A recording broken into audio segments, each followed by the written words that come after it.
संविधान सभेमध्ये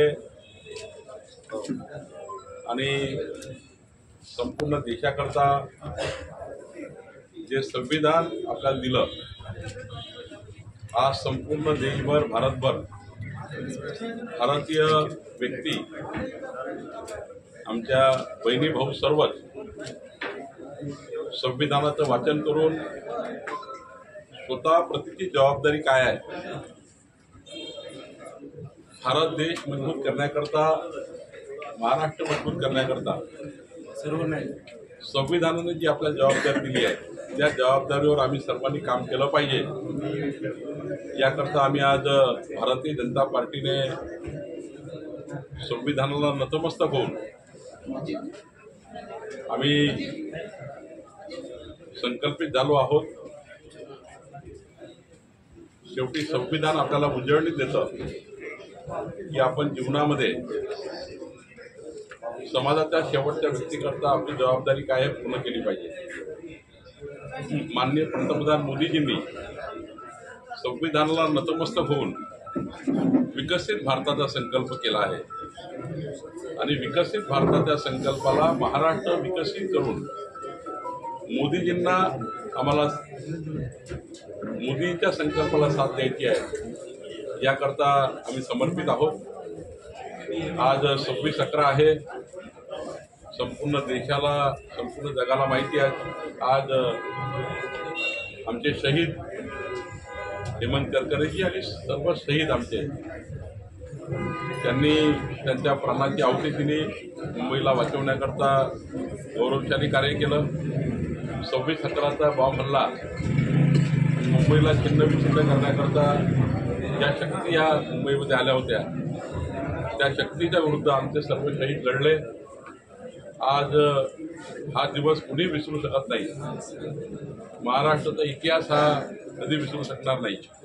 आज आम्ही आमच्या शहीद बांधवांना सर्वांना श्रद्धांजली अर्पण केली आणि महाराष्ट्र वाचवण्याचं काम शहीदांनी केलं आणि आमच्या हेमंत करकरजी आणि आमच्या संपूर्ण शहीद मोठी राज्य विरोधकांना देण्यात आली आणि मोठी राज्य बळकावण्यात आली। शरद पवारजी सारख्या प्रगल्भ आणि अभ्यासू व्यक्तीने निवडणुकीचा पराभव झाल्यामुळं असं बोलणे हे मला न पटणार आहे। किमान शरद पवार साहेब हे महाविकास आघाडीचे नेते आहेत, त्यांनी तरी किमान अशा पद्धतीच्या विचार करणे, ईव्हीएमवर अशी विचार करणे। मग सुप्रियाताई सुळे निवडून आल्या बारामतीमधून, सुनेत्राताई पवार हरल्या, तेव्हा तुम्ही का नाही बोलले पवार साहेब? पवार साहेब आपण 2 महिन्यापूर्वी 4 महिन्यापूर्वी विसरून गेला। सुनेत्रा पवार हरल्यात ना त्या ईव्हीएम मशीनमुळं, आमच्या वहिनी हरल्या, सुप्रियाताई सुळे निवडून आल्यात, तेव्हा जर बोलले असतं बरं झालं असतं।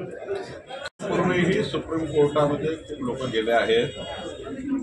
निवडणूक हरल्यावर काही दिवसची मानसिकता असतं, कारण निवडणुकीचा शॉक काही लवकर जात नाही। निवडणुकीच्या 4-5 दिवस वाटतं माणसाला आपण ईव्हीएमवर गेलं पाहिजे, आपण सुप्रीम कोर्टात गेलं पाहिजे, आपण हायकोर्टात गेलं पाहिजे। लोक गेले यापूर्वी। सुप्रीम कोर्टाचे निकाल स्वयंस्पष्ट आहेत, हायकोर्टाचे निकाल स्वयंस्पष्ट आहेत। त्यामुळे मला वाटतं यामध्ये आता फार त्यांनी मांडलं म्हणून त्याचे उत्तर मी द्यावे असं बरोबर नाही। मला असं वाटतं की तुम्ही सुद्धा याच्यामध्ये आता थोडा प्रगल्भ दिशेने जावं, विकास होतो आणि त्यामुळं तसं त्यांच्या जे कोणी येत असतील अपक्ष त्यांचं स्वागतच आहे। काही भाजपकडे येत आहे, काही एकनाथजीकडे जात आहे, काही अजितदादाकडे जात आहे। त्यामुळे त्या लेवलला आमचे तीनही लोक त्या अपक्षाला न्याय देतील। सर, रश्मी शुक्लांची पोलीस महासंचालकपदी पुन्हा नियुक्ती झाली। आता संजय राऊत बोलत आहेत की तुम्हाला कुठेतरी सैतानी बहुमत मिळालंय म्हणून बेकायदेशीर नियुक्त्या केल्या जात आहेत। ही नियुक्ती बेकायदेशीर वाटते का? मी तुम्हाला सांगतो, संजय राऊत ज्या पद्धतीने निवडणूक हरल्यापासून बोलतायत, संजय राऊत निवडणूक झाल्यापासून निकालापासून जे बोलतायत ते फक्त त्या ठिकाणी आव आणून बोलतायत। त्यांना काहीतरी बोलायचं असतं म्हणून 9 वाजता बोलतात आहे। त्यांना हे माहिती आहे की आता 5 वर्षे किती आटापिटा केला तरी काही होणार नाही आणि त्यामुळं काही वेळे झालेल्या मानसिकतेमध्ये, काही विकृत मानसिकतेमध्ये किंवा काही हॉस्पिटलाइज मानसिकतेमध्ये किंवा काही त्या ठिकाणी आता आव आणून बोलतात आहे। त्यामुळं मला असं वाटतं तुम्ही सुद्धा फार सकाळी 9 वाजता जे जाता ना, त्याचे मला दुःख वाटतं की तुम्ही महाराष्ट्राला त्या ठिकाणी काही ना काही सकाळपासनं कन्फ्यूज करण्याकरता महाराष्ट्रामध्ये काहीतरी खूप काही चालू आहे, खूप काही झालं आहे. असं आहे, कुठल्याही पोलीस महासंचालकाची किंवा कुठल्याही चीफ सेक्रेटरीची जेव्हा नियुक्ती होते तेव्हा सर्व नियमाचे आधार घेऊन कुठल्याही पद्धतीने त्या ठिकाणी चुकीचं होत नाही. शेवटी इतके महत्त्वाचे पदं असतात, त्या पदावर नियुक्त्या होत असताना त्याला त्या ठिकाणी योग्य पद्धतीने होतात. कुठेही त्या ठिकाणी नियमाच्या बाहेर जाता येत नाही. वारंवार या विषयाला मीडिया म्हणून डायव्हर्ट करताय. आम्ही सांगितलं आहे की एकनाथजी, देवेंद्रजी, अजितदादा बसून आणि आमचे केंद्रीय नेतृत्व बसून याबद्दलचा निर्णय करतायत. शेवटी महाराष्ट्राच्या 14 कोटी जनतेचं सरकार येणार आहे आणि मजबूत सरकार असणार आहे. महायुतीचं सरकार आहे, त्यामुळे थोडा वेळ लागतो. पण असं आहे की काहीतरी कपोलकल्पित बातम्या तयार करून महाराष्ट्राला कन्फ्यूज करण्याचं काम काही मीडियाच्या माध्यमातून, सोशल मीडियाच्या माध्यमातून सूत्राच्या नावाने करतायत. त्यामुळे थोडं जरा थांबावं लागेल. व्यवस्थित महाराष्ट्राचं सरकार येणार आहे, व्यवस्थित सर्वांना न्याय देणारं सरकार येणार आहे. आमचं केंद्रीय नेतृत्व योग्य विचार करूनच सर्व गोष्टी करणार आहे.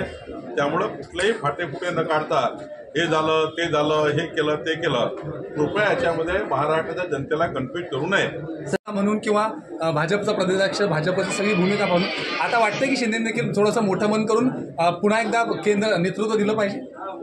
मी कुणालाही सल्ला देणार नाही कुठलाही, पण प्रत्येकाच्या कार्यकर्त्याला आपापला नेता मुख्यमंत्री व्हावा हे वाटतं, ते साहजिक आहे.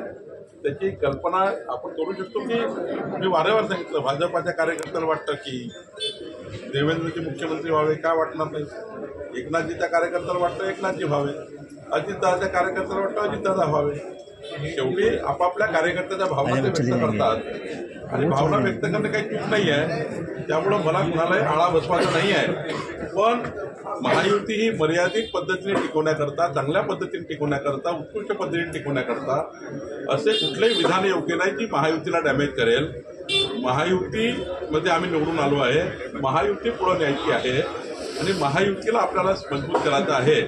त्यामुळं आम्ही कोणी असे आपापल्या भावना व्यक्त जरूर करतील, पण शेवटी एकदा निर्णय झाला केंद्रीय नेतृत्वाचा आणि आमच्या 3 नेत्यांचा, मात्र मग कुठल्याही पद्धतीचं एकच सूत्र नाही की महाराष्ट्राच्या जनतेला आम्ही जे आश्वासनं दिले आहेत विकासाचे ते पूर्ण करायचे. साहेब, मी वारंवार सांगतो, कोण नेते काय बोलले त्याचं उत्तर देण्याकरता माझी जबाबदारी नाही आहे. माझी जबाबदारी एवढीच आहे की आपला महाराष्ट्राने जे मॅन्डेट दिला आहे भाजपा, शिवसेना, राष्ट्रवादी युतीला, त्या मॅन्डेटवर जे सरकार बनेल ते सरकार महाराष्ट्राच्या 14 कोटी जनतेकरता काम करेल. हा आपल्याला त्या ठिकाणी काम करायचं आहे. सरकार तर बनणारच आहे, सरकार तर येणारच आहे. शेवटी महायुतीचं सरकार निवडताना किंवा महायुतीचं सरकार येताना सर्व बाबीचा विचार करावा लागतो, म्हणून थोडं लेट होतं. शेवटी कुणा एका पक्षाचं सरकार थोडी आहे, 3 पक्षाचं सरकार बनवायचं आहे. त्यामुळे काही बाबी जर उशीर झाला असेल तर त्याचा गैरसमज करू नये.